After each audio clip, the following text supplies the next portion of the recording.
史蒂夫心里有他自己的小九九，如果自己将来能够顺利继承家主之位，自己绝对不会将叶家这种二流家族放在眼里。别看自己现在算是叶晨的阶下囚，可是一旦自己度过这次难关，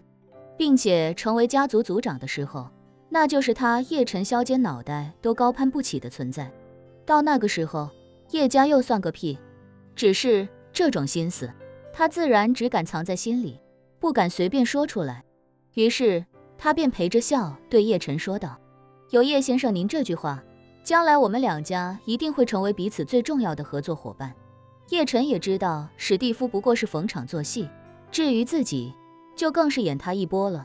手机现在依旧还在录像，他表现得越虔诚，这视频将来对他的威慑力也就越大。于是叶晨不由感叹道：听说你父亲霍华德今年也80多岁了吧？史蒂夫点头说道：家父今年84岁了。84？叶晨不禁感叹，84是个好年纪啊。史蒂夫好奇地问：叶先生为何这么说呢？叶晨随口笑道：哦，呵呵，在我们华夏有个说法，73、84是老年人的2道坎，意思是这2年会相对比较难熬，各种灾病也会比较多，比较容易去世。眼看今年也到第4季度了，运气好的话，说不定你父亲今年就要去世。我是吗？史蒂夫第一反应是明显有些来兴趣了，难掩笑意，又颇为好奇地问道：叶先生，这说法有什么科学依据吗？叶晨摆摆手：民俗而已，没什么科学依据。不过对你而言，或者说对我们来说，起码还是值得憧憬一下子的。你说对不对？史蒂夫觉得自己跟叶晨该说的不该说的也都说了，往下也没必要藏着掖着了。本身这种大家族里，当皇储的就没有不盼着自己老子早点死的，他史蒂夫自然也不例外。再加上老爷子最近因为四方宝状的事情，又整出了谁先找到谁是家族继承人的幺蛾子，史蒂夫心里自然是盼着他能早点死，而且越早越好。叶晨这话刚好说在了他的心坎上，于是他便有些不好意思，又隐隐兴奋地说道：那就借叶先生吉言了。叶晨点点头，笑着说道：共同祝愿，共同祝愿吧。说罢，两人不约而同地笑出声来。叶晨有些遗憾地说：哎呀，这种时候要是有一杯香槟庆祝一下，那就再好不过了。一旁的罗伊斯连忙道：有香槟，就在酒柜里，我去取。说着，他赶紧来到酒柜前，借着窗外朦胧的月色，取出一瓶香槟和几个杯子。砰的一声，香槟应声而开，紧接着是3个玻璃杯轻轻碰在一起的清脆之声。一杯酒下肚，史蒂夫明显轻松愉悦了许多，于是他开始主动关心起四方宝状的事情，问叶晨：叶先生，您刚才说海伦娜要是今晚就到加拿大就好了，这件事有可能吗？叶晨笑道：当然有可能了，我来安排一下。说罢，叶晨结束视频拍摄，直接给海伦娜打去了电话。北欧与纽约有6个小时的时差，身处更东方的北欧比纽约早了6个小时。虽然纽约现在还没天亮，但是北欧已经是上午了。海伦娜此时正在与皇室的管家梳理自己接下来几天的行程安排，忽然接到叶晨的电话，整个人顿时为之一震。她迫不及待地将管家支开，随后便雀跃地接通了叶晨的电话，声音带着少女情窦初开般的兴奋，激动道：叶先生您好。叶晨听到海伦娜有些激动的声音，内心深处也不免感到一丝涟漪。他微笑着问：海伦娜，最近还好吗？挺好的，海伦娜不假思索地说道，一切都很好，除了皇室那帮人天天唠叨的有些烦人，不过这都是小事情。叶晨好奇地问：你都是女皇了，他们谁敢胡乱唠叨你？海伦娜叹了口气，无奈道：叶先生，您有所不知，即便我已经是女皇了，很多事情也要遵循皇室传统，他们就像是国会议员一样，每天提出各种各样的琐碎问题，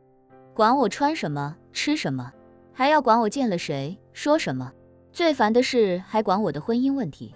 每天都在耳边见缝插针的不停唠叨，简直烦得要死。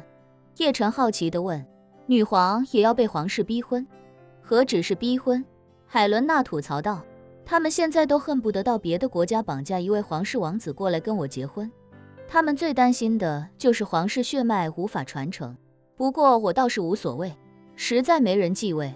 就干脆让北欧上下两院的议会在我死后直接取消君主立宪制。叶晨笑道，你这个想法最好不要告诉其他人，否则会被人说是离经叛道的。海伦娜娇滴滴地说道，我知道的，叶先生，这种话我也只会跟您说。叶晨笑了笑，问他，对了，我听说你下周要到加拿大访问。对，海伦娜道，是北欧政府安排的国事访问，其实没有什么实际的事情要谈，主要还是露个面，在民众和舆论层面加强一下两国的互动。叶晨问道，有没有可能把时间提前一些呢？提前？海伦娜好奇地问道，叶先生为什么这么问？难道您近期要去加拿大吗？叶晨也不瞒着他，直说道，我在美国遇到一点小小的麻烦，需要借到加拿大返回华夏，如果你能尽快来加拿大的话，我这边就能脱身了。海伦娜一听这话，没问具体情况，便毫不犹豫地说道，先生放心，我一定会尽全力争取尽早启程去加拿大，越快越好。说着，他看了看时间，又道，叶先生请稍等片刻，我去跟他们确认一下。一般来说，外交层面的访问时间都定得很死，毕竟牵扯到双方的时间日程安排以及安保筹备等方面的问题，想改时间轻易没那么容易。不过海伦娜现在的情况比较特殊，她虽然待遇级别上是国家君主，但实际上主要还是北欧第一吉祥物的身份，再加上也不是来谈什么要紧事，主要是过来露个脸，民间走一走看一看，给双方都博取一些好感，所以也不会占用加拿大高层太多时间和精力，调配起来也就不会那么的麻烦。而且这次海伦娜来加拿大，算是加拿大上赶着请来的，就连行程路线也都非常尊重她的个人意愿，所以她在这件事情上主动权也大得多。海伦娜之所以有这么大主动权，主要还是因为她有几个很大的优势。第一个优势就是颜值太高，放眼整个欧洲王室群体，无人能出其右，就算是好莱坞历年颜值最高的女神，她也毫不逊色于任何一位。第二个优势则是年轻向上，正能量爆棚，且气质健康阳光。放眼欧美名流圈层，谁没有一点黑历史？吸过毒的，偷过情的，滥过交的，打过人的，坐过牢的，甚至混过黑社会的。不敢说整个欧美上流社会都是蛇鼠一窝，但起码也是五毒俱全。可海伦娜就不一样了，她出身皇室贵族，小的时候接受的是贵族教育，等别人都到了叛逆期年纪，开始作践自己的时候，她的父母就相继离世，以至于她必须谨小慎微，才能在残酷的皇室中争取到有限的生存空间。这也就意味着她连叛逆期都没有过，别的公主叛逆期的时候都在谈个恋爱，逛个夜店，抽个烟卷，甚至来点大麻。可唯独她海伦娜没有沾染上任何坏习惯，甚至至今都还是个完璧。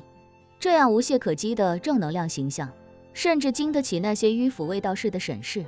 这样的女孩子别说在皇室，就算是整个欧美上流社会也是少之又少。